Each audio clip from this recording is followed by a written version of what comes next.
Well, today was supposed to be a really exciting Alton Towers, Andy's birthday treat, going to see BB's World vlog. This isn't me putting an excuse out there that I forgot to record stuff all day. I didn't. We've ended up not going for two reasons. We were kind of 90% sure we weren't going to be going yesterday because the weather forecast looked awful. It looked like it was going to rain all day, and with the hour-long... You seem really far away, hold on.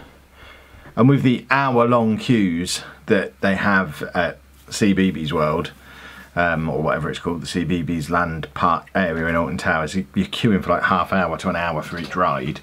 It didn't seem like something that Andy's going to want to do in the rain. You've probably seen him out in the rain before, hood pulled up over his head, where he hates the rain, so it would just ruin the whole day for him. So we were sort of 90% sure we weren't going to be going.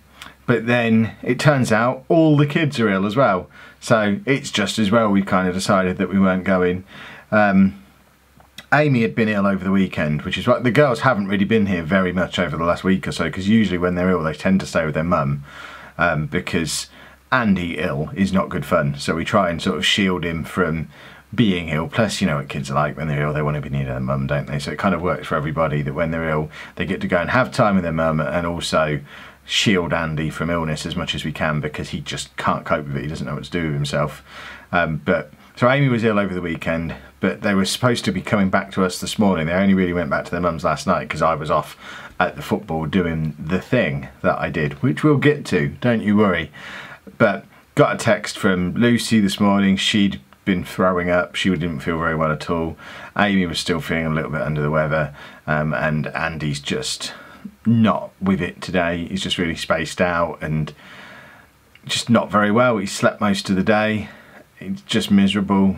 This is what he gets like. He can't tell us what's wrong, but at the same time it seems to affect logic for him, or there's something in there that's stopping him from doing stuff that he'd normally do that he knows makes him better. For example, his medicine that he has every day, he hates it. It makes him retch every day, but he always takes it because he knows, or we assume, because he knows it ends up making him feel better. It helps his anxiety, he feels much better.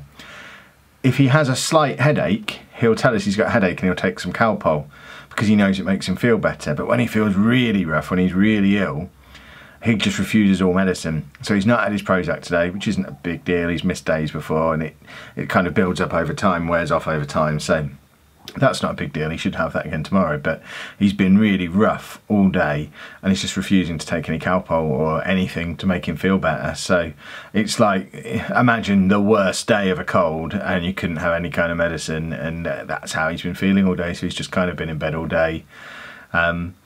Anna's feeling a bit rough as well. In all, I'm kind of hiding out here in the garage. I've been out here most of the day hiding from everybody because I don't want to get ill. I think I've had enough illnesses this year, and with my knee as bad as it is at the moment, which by the way it's getting worse all the time, I think I do need to go back to the doctors about it. I'm struggling to walk at the moment. It's kind of giving away a lot and not really supporting me at all, and really hurts. Like even now it really hurts because it's bent, but then I can't fully straighten it.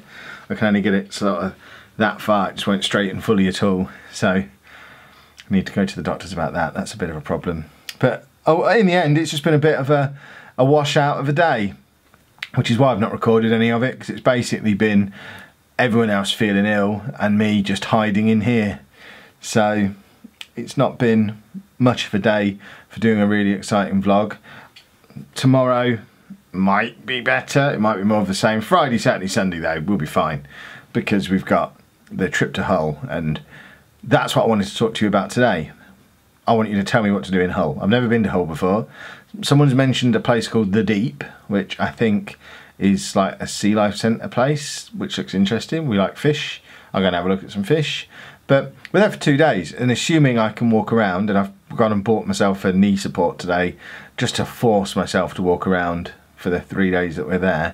And we want 3 days worth of activities. It's rare that we go somewhere without there being a convention on or some reason to be there. The last time we did it was when we went to Lincoln earlier in the year, and that was a brilliant weekend in Lincoln.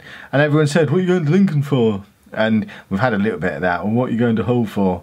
And it's the same reason that we went to Lincoln. It's the next nearest place to where we drop Andy off in Boston. We'll drop him off in Boston Friday morning, and the plan was just to drive straight up to Hull because it's fairly nearby. As it turns out, we've got to drive over to Mansfield for a funeral and then drive back again to Hull, but funerals, eh?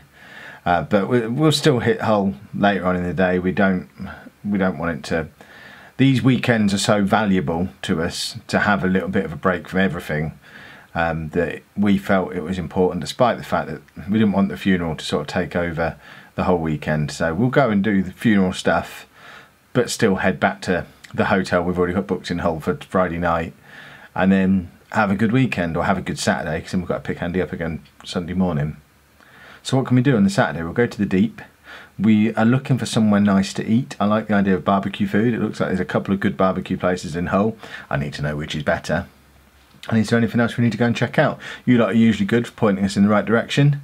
Point me in the right direction. And then lastly, it's going to be a really short one today, and it's just Kev having a chat with you, really. It's more an update than a vlog.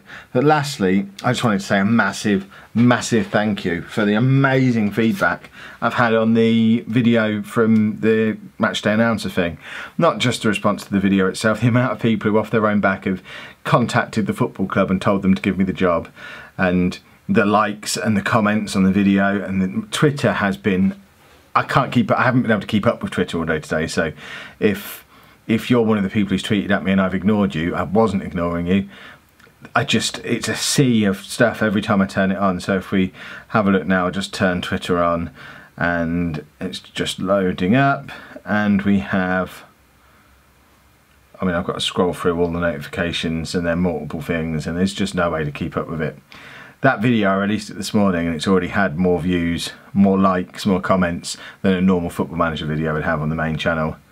It's been a remarkable response. There's not been a single dislike on it yet, which is new. I'm not used to having a video with no dislikes, and feedback has just been massively positive. So thank you everybody for the fantastic support. I had a brilliant time. I think I said in the vlog the day before that it was one of those things where if you feel really scared about something, then you're probably along the right lines. Someone else summed it up even better than that in the comments, and I can't remember who it was, so I can't credit you. Pretty sure you were quoting someone else anyway, so I should probably credit them, but I can't remember who it was, but I thought it summed it up perfectly.